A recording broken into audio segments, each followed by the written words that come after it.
semuanya, selamat datang di podcast kita kali ini, podcast Arabic Podcast. Jadi kita bakal ngobrol tentang dunia pendidikan. Sebelumnya kita berkenalan dulu nih sama mas-mas yang ada di samping aku. Saya Distiar Surya Saputra, saya mahasiswa PBA UM angkatan 2022. Oke, halo Mas Distiar. Ya, halo. Ya, nama saya Rangga Nursyal Sabil dari PBA UM juga angkatan 2022. Teman Mas Distiar, kebetulan kami sekelas tuh. Oh gitu, oke, halo Mas Rangga. Halo. Gitu. Sebelumnya kalian itu di jurusan pendidikan bahasa Arab, kalian itu mempelajari apa aja sih? Oke, jadi kami itu di pendidikan bahasa Arab itu selain kita belajar bahasa Arab ya tentunya selain jurusan kita, nah kita itu ada namanya peminatan, kelas peminatan. Nah kelas peminatan itu saya sendiri itu memilih kelas kaligrafi dan juga PAI. Oh, kebetulan banget kita hari ini akan membahas PAI atau Pendidikan Agama Islam ya. Oh ya. Nah, jadi langsung aja topik kita hari ini yaitu pemilihan metode pembelajaran dalam RPP mata pelajaran Pendidikan Agama Islam. Sebelum itu kita review dulu, RPP itu apa sih? Jadi RPP itu kepanjangannya Rencana Pelaksanaan Pembelajaran ya. Jadi dalam RPP itu ada banyak komponen penting ya. Nah, salah satunya itu ada metode pembelajaran. Oke. Terus aku nih mau nanya nih, kenapa sih pemilihan metode pembelajaran itu penting banget dalam RPP? Terima kasih atas pertanyaannya ya. Ini adalah pertanyaan yang bagus ya buat mengawali obrolan kita pada kali ini. Nah, pemilihan metode pembelajaran itu adalah sebuah hal yang penting. Nah, di mana metode itu adalah sebagai alat, di mana alat utama guru untuk menyampaikan materi kepada peserta didik tentunya.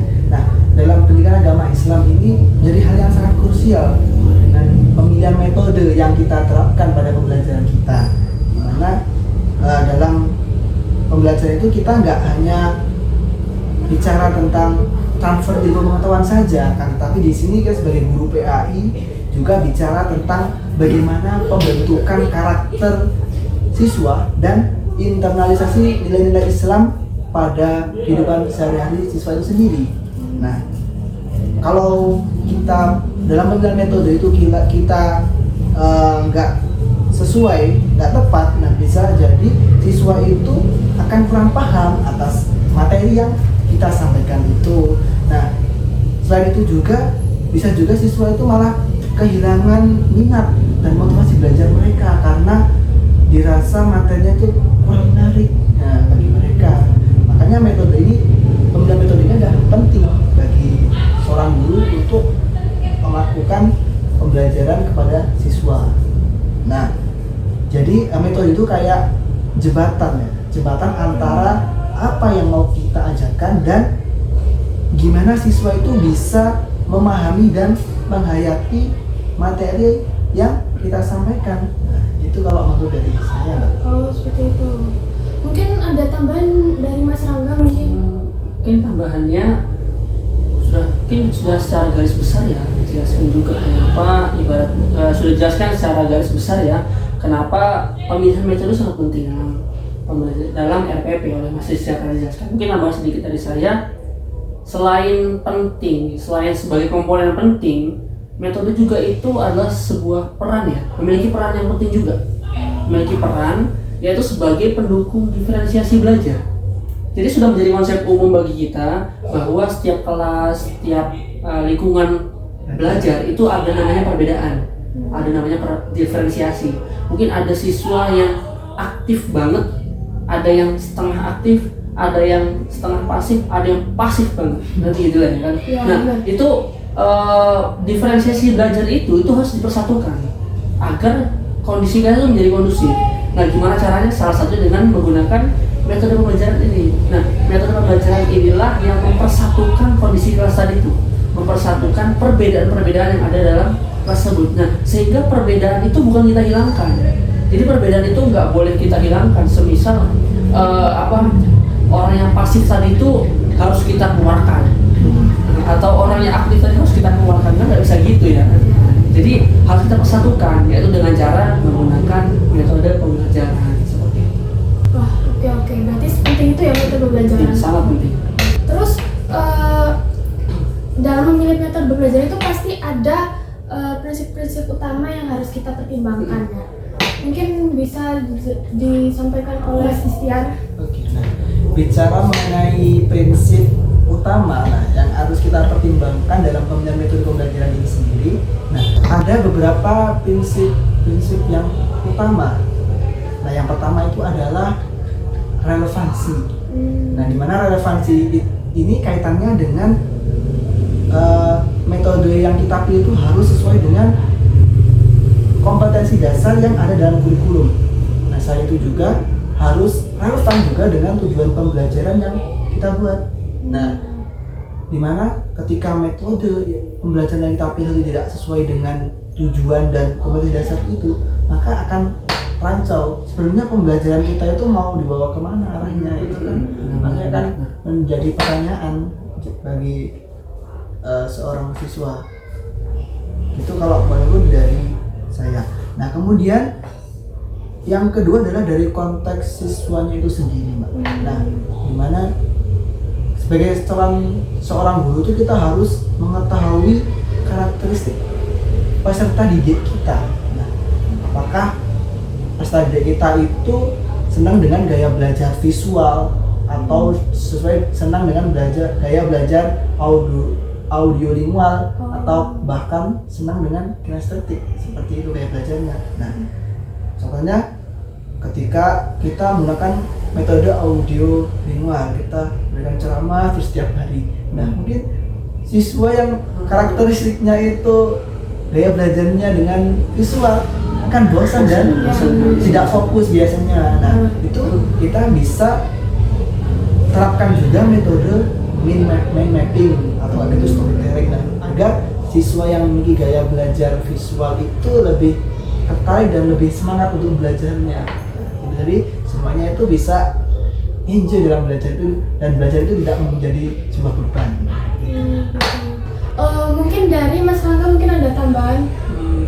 Mungkin ada ya, terkait apa kita bahas prinsip ya, prinsip tadi Mas Dias menjelasin dua tadi ya, relevansi sama kesiswaan. Kita tambahin dari fleksibilitas. Jadi guru itu nggak boleh hanya terpaku pada satu metode. Fokus satu metode, satu semester, 2 semester atau 6 tahun itu pakai satu metode kan nggak bisa gitu loh.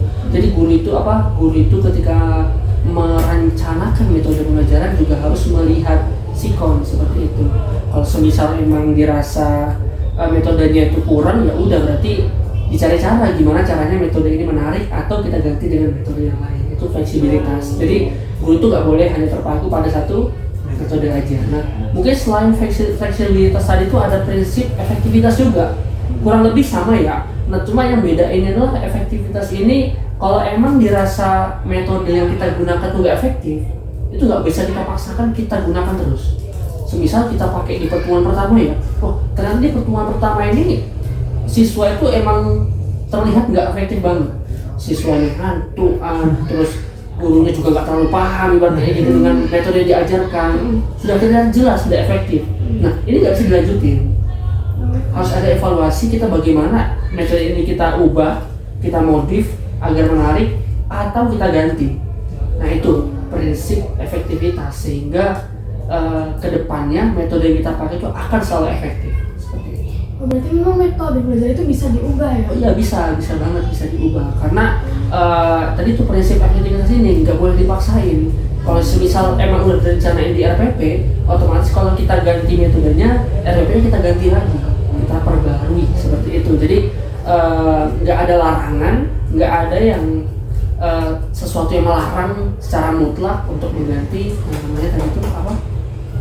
Metode pembelajaran di tengah. Oke. Nah, kalau misal dari sebelum masuk tuh kita kan nggak tahu ya karakter siswa itu bagaimana. Kalau misal nggak cocok sama metodenya bagaimana, kita adakah solusinya? Oke, nah kalau kita melihat dari karakter siswa sendiri itu ya, pasti pada awal pertemuan kita nggak tahu siswa yang kita ajari itu bagaimana karakteristiknya. Nah, sering dengan berjalannya waktu itu, satu pertemuan, 2 pertemuan, kan kita sudah bisa mengamati. Nah, siswa itu kayaknya kalau dengan kita ceramah itu nggak fokus malah. Nah, itu bisa kita ubah sesuai dengan karakteristik siswa sendiri itu dengan metode yang akan kita terapkan. Nah, seperti yang dijelaskan oleh Mas Rangga tadi ya, kita bisa ubah jika agar metode pembelajaran ini bisa efektif dan materinya tersampaikan dengan baik kepada siswa. Nah, itu jadi kita awalnya kan tidak tahu karakteristik siswa. Jadi setelah kita tahu tuh bisa kita modifikasi itu. Gitu. Berarti guru harus bisa menyesuaikan gitu ya. Oke. Terus kan metode pembelajaran itu ada banyak banget ya, macam-macam dari ceramah, diskusi dan lain-lain. Nah, kalau dalam PAI ini metode pembelajaran yang paling sering digunakan itu apa sih? Mungkin kalau kita berbicara terkait metode pembelajaran PA itu banyak banget ya. Sudah tahu banyak banget bisa digunakan di antar sekolah, itu punya ciri khas sendiri buat metode gitu. Tentu dengan misal di MTS atau di MI itu akan berbeda dengan sekolah negeri yang hanya sekedar sekolah negeri aja, itu kan itu akan berbeda metode. Nah, tapi kalau metode yang paling sering digunakan, yang sering saya tahu tuh mungkin cuma dua ya, mungkin ya sering digunakan gitu ya. Itu salah satunya, pertama itu adalah metode ceramah interaktif. Jadi ceramah interaktif ini metode yang sangat umum digunakan oleh guru dan sering banget digunakan. Jadi ini dilakukan oleh guru, digunakan guru untuk menyampaikan ibaratnya pembelajaran materi-materi yang bersifat teori gitu loh, konsep-konsep doang gitu loh, kayak sholat itu apa itu sholat, pengertian sholat itu apa, hal-hal yang mengatakan sholat itu apa aja, rukun sholat itu apa aja. Nah, itu dijelaskan dengan cara menggunakan metode ceramah interaktif seperti itu. Nah, terus metode yang kedua itu yang sering digunakan di storytelling. Nah, ini mungkin dijelaskan dipakai oleh guru ketika menceritakan menceritakan kisah-kisah Rasul, kisah para sahabat, kisah Nabi, kisah-kisah inspiratif seperti itu. Ini dipakai oleh guru untuk menyampaikan kepada siswa sehingga siswa itu bisa mengambil hikmah dari kisah-kisah yang diceritakan oleh guru tadi itu. Jadi sekilas sama ya antara ceramah interaktif sama storytelling. Cuma storytelling ini di guru ini dituntut untuk lebih menjiwai ketika menceritakan. Ketika bagian ada cerita sedih, itu bagaimana guru bisa mengkondisikan kelas itu menjadi suasana sedih gitu kan. Mungkin intonasi guru jadi lebih lirih, lebih pelan gitu kan. Kalau misal ada kisah yang seru-seru, kisah perang itu kan, kita bagaimana guru itu untuk menggebu-gebu gitu ceritanya. Mungkin guru bisa nambahin ibarat sound effect gitu kayak ting-ting itu kan lebih bisa membuat semangat siswanya gitu. Nah, itu mungkin metode yang sering digunakan yang saya tahu mungkin itu ya. Jadi lebih terpusat kepada guru ya? Iya, pusat kepada guru. Oh iya. Mungkin ada tambahan dari Mas Rizky? Iya. Dari pengalaman belajar saya, guru PAI yang pernah saya temui itu biasanya juga bisa menggunakan metode demonstrasi. Nah, metode itu dimana guru mencontohkan seperti tata cara wudhu, tata cara sholat, itu bagaimana, itu biasanya dengan metode demonstrasi. Nah, selain itu juga biasanya dengan metode simulasi. Nah, dulu saya pada waktu MTS itu pernah ya diajar guru PAI saya itu mensimulasikan tentang kegiatan ibadah haji. Nah, itu dibuat miniatur Ka'bah, ada nanti kita pakai ihram, terus tawaf Ka'bah dan juga melempar jumroh. Nah, itu dipraktekkan, dan itu salah satu metode yang diterapkan di pengalaman saya gitu, dengan metode simulasi. Nah, kemudian dan yang nggak kalah menarik juga itu ada sekarang kan mulai berkembang ya teknologi. Nah, dimana banyak metode pembelajaran yang berbasis teknologi, yaitu dengan video pembelajaran berbasis online. Nah, biasanya banyak ya terdapat di platform seperti YouTube, Instagram, TikTok dan lain-lain, sekarang sudah berkembang. Nah, selain itu juga ada juga yang namanya kuis interaktif, nah dimana itu memudahkan seorang guru untuk melakukan evaluasi. Jadi guru nggak perlu mengkoreksi satu persatu milik siswa, jadi sudah dikoreksi langsung oleh sistem. Jadi lebih memudahkan guru lah. Gampang aja sekarang itu. Ada nggak sih cara menentukan metode yang paling tepat untuk setiap materi PAI. Kan materi PAI itu kan ada banyak banget ya, Iya, kan? benar. Mungkin bisa dari Mas siapa? Oke, bisa. Ya. Bagaimana cara kita untuk menemukan metode yang tepat untuk setiap materi PAI? Nah, kita tahu kan materi PAI itu banyak, ada yang fikih, Quran hadis, Ya. bilangan dan lain-lainnya. Nah, contohnya kita ambil materi fikih. Nah, materi fikih itu kan berbicara tentang konsep hukum Islam, bersifatnya teoritis. Nah, itu seorang guru itu bisa menerapkan dengan metode ceramah. Nah, salah satu yang bisa diterapkan. Nah, itu juga dengan metode diskusi. Nah, di situ kan kita saling bertukar pikiran dengan siswa. Jadi siswa itu kayak hadir di dalam itu, bisa mengena dalam proses pembelajaran tersebut. Nah, selain itu juga bisa dengan studi kasus. Mungkin diberikan satu kasus tentang peristiwa ini, nah bagaimana sikap siswa dan bagaimana pandangan dalam perspektif Islam itu sendiri. Nah, itu bisa cocok juga diterapkan. Nah, mungkin itu dari saya. Kalau dari Mas Rangga ada tambahan?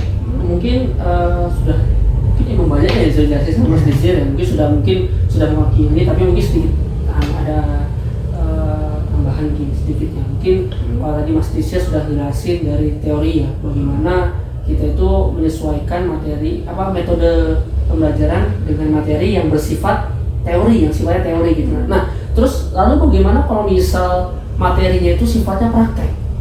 Metode apa yang kita gunakan, atau metode yang tepat itu seperti apa yang cocok untuk digunakan pada materi yang sifatnya praktek? Nah, tentu semisal kita tadi kan sudah dijelaskan tentang misalnya konsep-konsep gitu ya, kayak apa yang membatalkan. Misalnya kita ambil contoh wudhu aja. Kalau materinya tentang konsep atau teori kan, wudhu itu apa, ya kan? Terus wudhu itu yang membatalkan wudhunya apa aja, rukun wudhu itu apa ya? Itu kalau kita pakai metode ceramah itu bisa efektif. Tapi kalau sudah masuk ke dalam bagian wudhunya, praktek wudhunya, itu nggak bisa kita jelaskan hanya dengan ceramah. Bisa, tapi akan pada tahap nggak efektif, gitu, kurang efektif. Sehingga semisal ya, anak-anak jadi wudhu itu adalah proses kita bersuci. Langkah-langkahnya yang pertama itu adalah dengan membasuh kedua tangan kita, kedua berkumur-kumur. Itu kan hanya sekedar ibaratnya siswa itu bakal bayang-bayangi doang. Ya, benar. Iya, kalau yang tingkat imajinasinya tinggi, tapi kalau emang susah berimajinasi bakal sulit membayangkan. Nah, ini perlunya kita pakai metode simulasi tadi itu untuk kita pakai dalam materi yang sifat teori. Guru langsung mempraktekkan, atau guru datang ke masjid terdekat, ya siswanya menyaksikan langsung praktek beneran, pakai air beneran, wudhunya mulai dari tangan, terus kumur-kumur sampai ke tahap akhir yaitu basuh kaki. Nah, itu lebih jelas, siswa lebih bisa melihat langsung. Ternyata wudhu seperti ini. Nah, itu bakal bisa dipraktekkan oleh siswanya. Jadi nggak hanya sekedar teori aja. Gitu. Nah, itu mungkin. Berarti nggak semua materi itu harus bisa meratakan metodenya. Ya, nggak bisa. Dalam menentukan metode-metode itu kan pasti ada tantangannya ya, nggak mungkin lurus dari awal sampai akhir. Nah, adakah tantangan dalam memilih metode pembelajaran untuk RPP mata pelajaran PAI ini? Mungkin kalau tantangan banyak banget ya kita. Apalagi saya sebagai orang yang mungkin pernah menyusun tapi belum RPP beneran, baru sekedar tugas aja, itu kita udah nemuin tantangan yang banyak. Apalagi orang guru yang benar-benar langsung terjun RPP beneran gitu, itu lebih banyak lagi tantangannya. Mungkin kita rangkum sedikit aja. Nah, salah satu atau kita ambil tantangan yang umum saat itu terjadi. Mungkin salah satu yang pertama adalah kurangnya fasilitas. Nah, itu. Jadi nggak semua metode bisa kita gunakan karena keterbatasan fasilitas tadi. Tadi Mas Dia sudah jelaskan sebelumnya di MTS-nya itu ada namanya simulasi haji, gitu kan, pakai miniatur Ka'bah yang beneran, pakai pakaian ihram. Nah, itu kalau nggak didukung adanya fasilitas yang memadai itu nggak bisa terlaksana. Bisa kalau misal sekolahnya itu nggak punya dana untuk buat miniatur Ka'bahnya, tentu kita nggak bisa. Atau kita nggak bisa beli pakaian ihramnya, itu kan akan terganggu gitu kan. Kita nggak bisa pakai metode itu. Nah, itu menjadi tantangan bagi guru ketika hendak memilih metode tersebut. Gurunya tahu, metode ini sangat efektif, tapi fasilitasnya tuh kurang bisa memadai. Jadi menjadi tantangan, tentu akan menjadi menjadi penghambat bagi kelancaran belajar itu sendiri. Nah, mungkin selain dari fasilitas, mungkin dari konteks siswanya sendiri aja langsung ya. Nah, ini juga menjadi tantangan karena satu kelas itu ada perbedaan juga, itu bukan sebuah keberuntungan juga, tapi juga menjadi sebuah tantangan juga. Karena guru ini harus berpikir 2 kali lipat lebih banyak. Kalau misal satu kelas itu isinya orang aktif semua, itu lebih mudah merencanakan metodenya. Tapi kalau siswanya itu ada yang aktif, ada yang pasif, ini kan guru juga bakal berpikir gimana caranya metode ini bisa dirasa nyaman oleh yang aktif dan juga bisa dirasa nyaman oleh yang pasif seperti itu. Ini menjadi tantangan juga bagi guru, apalagi guru yang baru terjun, atau ibaratnya guru-guru yang fresh graduate gitu kan, baru lulus dari kuliah, terus jadi asisten guru misalkan, asisten magang guru di sekolah, itu kan bakal kesusahan untuk menghadapi kondisi yang seperti ini. Mungkin kalau guru-guru senior yang udah belasan tahun, puluhan tahun ngajar tuh mungkin menjadi hal yang biasa. Tapi bagi orang-orang yang baru terjun ini lah, ini menjadi tantangan. Bagi kita ini sebagai kami yang di PBA ya, yang dari pendidikan yang proyeksi kerjanya tiba bakal jadi guru, ini tantangan tersendiri seperti itu. Terus tadi sempat disinggung tentang teknologi ya, teknologi atau media interaktif. Nah, berarti teknologi itu bisa banget buat mendukung metode pembelajaran dalam PAI ini ya? Bisa banget. Ya, oke. Itu tentu bisa banget ya jawabannya. Karena teknologi itu sekarang jadi salah satu aset besar bagi guru, terutama dalam bidang pendidikan. Nah, dalam PAI ini sendiri kita itu bisa memakai video animasi, video interaktif yang ada di platform YouTube misalnya ya. Nah, dari situ kita bisa tahu bagaimana realnya dari kisah Nabi. Ya, lebih enak ya, kita ada audionya, ada gambarnya, gitu kan, kita lebih bisa mendalaminya. Nah, kemudian selain itu juga adanya aplikasi pembelajaran online. Nah, sempat kita gunakan ya dulu pada masa COVID, gitu kan, pas kita pakai Google Classroom. Nah, itu bisa juga dipakai itu ketika kita ingin melakukan pelajaran dengan jarak jauh. Nah, seperti yang diterapkan di kampus saya, kampus UM. Nah, itu saya juga menerapkan memakai aplikasi pembelajaran online itu yang namanya dengan Moodle. Nah, itu yang saya pakai. Nah, di mana berbagai aplikasi yang tadi setelah saya sebutkan itu memudahkan guru untuk menyampaikan materi dan memberikan tugas. Nah, tapi perlu diingat juga bahwa teknologi itu hanya sebagai alat bantu ya. Guru itu juga tetap punya peran utama yang harus diingat. Nah, di sini guru itu fungsinya untuk mengarahkan dan memastikan bahwa teknologi tersebut itu bisa digunakan dengan cara yang mendukung pembelajaran.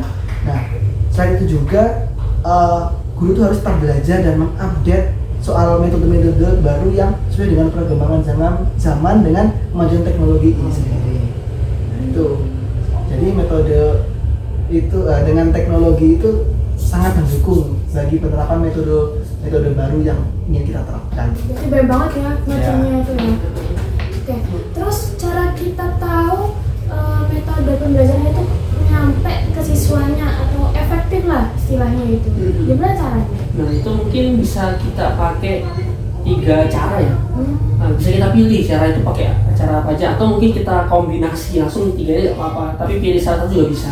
Nah, yang pertama itu bagi guru itu langsung dari gurunya ya. Guru itu langsung melihat hasil belajarnya. Ketika materi disampaikan dengan menggunakan metode tertentu, hasil belajar di akhirnya itu kan otomatis ketemu ya, otomatis ada. Nah, itu dilihat oleh gurunya, langsung dilihat. Kalau semisal hasilnya itu betul berupa data ya, berupa nilai, ya nanti ternyata siswanya ini bisa mencapai nilai KKM. Oh, berarti metode ini bisa kita lanjutkan, berarti metode ini efektif gitu. Nah, tapi kalau datanya itu berupa sesuatu yang nggak bisa kita diukur ya gitu ya, misal nilai-nilai yang nggak bisa diukur dari nilai gitu kan. Semisal kayak kondisi kelas itu apakah kondusif atau enggak. Oh, Nah itu iya. juga menjadi salah satu pertimbangan guru atau bahan evaluasi guru apakah metodenya efektif atau enggak. Nah selanjutnya yang kedua, tadi cara pertama kan kita langsung lihat hasil belajarnya itu ya. Nah terus kalau yang kedua itu kita langsung terjun juga, perhatikan respon siswa ketika dia menjelaskan tadi itu. Apakah siswanya itu banyak yang ngantuk atau siswanya itu banyak yang ibaratnya malas-malesan, siswanya itu banyak yang nggak suka, ibaratnya udah kelihatan dari muka nggak suka gitu ya, nggak nyaman, itu berarti bisa kita ambil kesimpulan metodenya kurang efektif gitu loh. Nah ini harus kita carikan solusinya, apakah metodenya kita modif atau metodenya kita ganti. Nah itu. Nah setelah kita dua cara tadi, nah cara terakhir itu bisa kita langsung tanya ke siswanya. Kalau cara pertama tadi kan gurunya ya langsung yang nilai, yang cara kedua gurunya nilai. Nah kalau yang cara ketiga ini kita melihat penilaian siswanya langsung. Apakah siswanya ini suka atau enggak, itu langsung kita tanya. Tadi terkait pembelajaran tadi materi ini kita menggunakan metode ini, apakah kamu suka dengan metode ini? Oh ternyata sebagian besar siswa suka, sebagian besar siswanya suka, berarti metode ini bisa kita katakan efektif atau bagus diterapkan. Tapi kalau sebagian besar lebih dari 60% yang nggak suka, berarti ada yang salah dengan metodenya, atau bisa kita katakan metodenya kurang efektif seperti itu. Nah ini cara-cara yang bisa kita gunakan, entah ini kita bisa memakai salah satu caranya atau kita gabung untuk mendapatkan hasil yang lebih maksimal, seperti itu terkait. Nah itu mungkin cara-cara yang saya ketahui ya, bagaimana kita mengetahui efektivitas dari suatu metode yang kita pakai. Oh itu, berarti untuk melaksanakan pembelajaran itu nggak kita buat RPP terus masuk terus keluar gitu, enggak ya? Nggak semudah itu. Berarti kita harus lihat siswanya juga. Iya. Ya pemirsa, ini mungkin ada yang mau jadi guru PAI, apa guru PAI yang bingung banget buat nyusun RPP gitu. Mungkin dari masing-masing ini ada saran buat mulai menyusun RPP itu, tips-tipsnya bagaimana? Nah, untuk sebagai guru PAI yang baru memulai menjadi guru PAI ya, itu saran saya adalah jangan terlalu perfeksionis. Kita ingin menerapkan pada materi ini dan metode ini, materi selanjutnya dengan metode ini, banyak metode gitu ya. Dimana biasanya malah siswa itu bingung nggak sih, ini kok gini. Nah itu kan siswa yang belum pernah sebelumnya ditekan itu kan akan bingung, makanya dia kurang efektif tadi biasa jadinya. Nah jadi mulai dengan metode yang sederhana dengan ceramah interaktif dan juga diskusi. Nah metode ini sepertinya metode yang sederhana, akan tetapi itu bagus untuk awal kita mengajar, dimana dari situ kita tahu bahwa respon siswa itu apakah dia suka nggak dengan metode audiolingual ini. Nah kalau banyak siswa yang kurang fokus, itu kita bisa ubah dengan merencanakan dengan metode pembelajaran selanjutnya dengan metode ya visual, misalnya dengan menggunakan mind mapping gitu ya contohnya. Nah selain itu juga ketika kita sudah tahu dengan gaya belajar siswa itu, kecenderungan gaya belajar siswa, nah maka kita bisa mencoba memvariasikan metode pembelajaran yang akan kita terapkan gitu ya. Seperti yang saya contohkan tadi, ketika ada siswa yang gaya belajarnya visual, mungkin bisa terapkan kita dengan metode pembelajaran mind mapping. Nah kalau ada anak yang suka cerita kayak ngomong sendiri itu, nah bisa contohnya kita terapkan metode bermain peran. Nah itu kan jadi siswanya itu kayak enjoy dengan belajar itu dengan metode yang kita terapkan ini, karena dirasa bagi mereka metode itu cocok gitu ya. Kemudian yang selanjutnya adalah jangan takut untuk mencoba hal baru. Nah di sini kita bisa mencoba memasukkan metode yang baru, tapi ya kita tetap ingat ya bahwa kita harus mempertimbangkan juga kondisi tempatnya. Seperti ketika ingin menerapkan metode simulasi, contohnya simulasi haji kayak tadi ya. Nah ketika kita tidak memiliki fasilitas atau fasilitas pendukung dari miniatur haji itu, ya jangan kita paksakan, kita harus sesuaikan dengan lapangannya juga. Dan yang paling penting juga adalah kita harus selalu ingat bahwa tujuan utama kita adalah membantu siswa untuk memahami dan mengamalkan nilai-nilai Islam dalam kehidupan sehari-hari. Nah, bukan untuk keren-kerenan metode. Kita banyak metode yang digunakan itu kan sebagai guru yang keren gitu ya. Tapi poin pentingnya di sini adalah kita harus tetap mengacu pada tujuan pembelajar kita, di mana untuk membantu siswa agar memahami dan bisa mengamalkan nilai Islam dalam kehidupan sehari-hari. Nah, itu. Jadi saran buat saya untuk para guru-guru yang menonton podcast kita. Oke, kalau dari Mas Rangga mungkin ada tambahan mungkin? Mungkin saran dari saya mungkin singkat aja ya. Jadi sarannya juga kalau dari Mas Tisha sudah panjang lebar, terus sarannya sudah sesuai dengan tema ya, sesuai dengan apa yang telah disampaikan secara runtun tadi ya. Mungkin kalau saran dari saya sedikit keluar dari topik ya. Mungkin bagi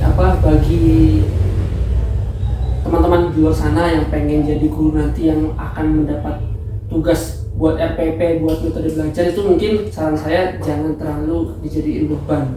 Ibaratnya karena banyak dari awal udah dijadiin beban, akhirnya keterusan itu bakal jadi beban terus. Nah itu bakal ibaratnya bakal menutupin ruang kreativitas sendiri gitu. Karena emang sudah dari awal dia udah nggak suka, ibaratnya udah awal jadi beban. Mungkin saran saya jangan jadi beban, dan mungkin yang kedua cintai pekerjaannya itu. Mungkin dengan mencintai pekerjaan itu bakal lebih plong gitu. Wah, saran yang sangat bagus dan bermanfaat ya. Nah, ini udah gak terasa, obrolan kita udah sangat panjang ya. Jadi terima kasih buat teman-teman yang udah menyimak, dan semoga diskusi kita ini bermanfaat untuk kita dan teman-teman semua yang menyimak kita. Amin. Terus misalnya untuk para guru PAI yang di luar sana yang lagi berjuang nyusun RPP. Nah, harapannya semoga guru-guru PAI yang lagi nyusun RPP atau mau jadi guru PAI, kita doakan semoga lancar terus dan jangan lelah dan jangan menyerah untuk belajar, berinovasi, dan selalu berbagi pengalaman. Nah, karena pendidikan itu ada investasi jangka panjang untuk masa depan kita. Sebelum berakhir, mungkin ada closing statement dari mas-mas ini. Oke, nah kalau dari saya ya, ini pesan saya, ingatlah pemilihan metode pembelajaran dalam RPP itu bukan hanya soal teknis ya, tapi juga seni, bagaimana kita sebagai guru itu bisa menyentuh hati dan pikiran siswa, itu yang penting. Nah, di PAI ini sendiri, tugas kita itu lebih dari sekedar mengajar. Nah, kita itu membimbing generasi masa depan untuk memahami nilai-nilai Islam dan mengaplikasikan dalam kehidupan sehari-hari. Nah, kemudian jadi teruslah belajar, berinovasi, dan jangan takut untuk mencoba hal-hal yang baru. Nah, pendidikan adalah perjalanan bersama, dan setiap langkah kecil yang kita ambil akan membawa perubahan besar di masa yang akan datang, dan itu saja yang dari saya. Oke.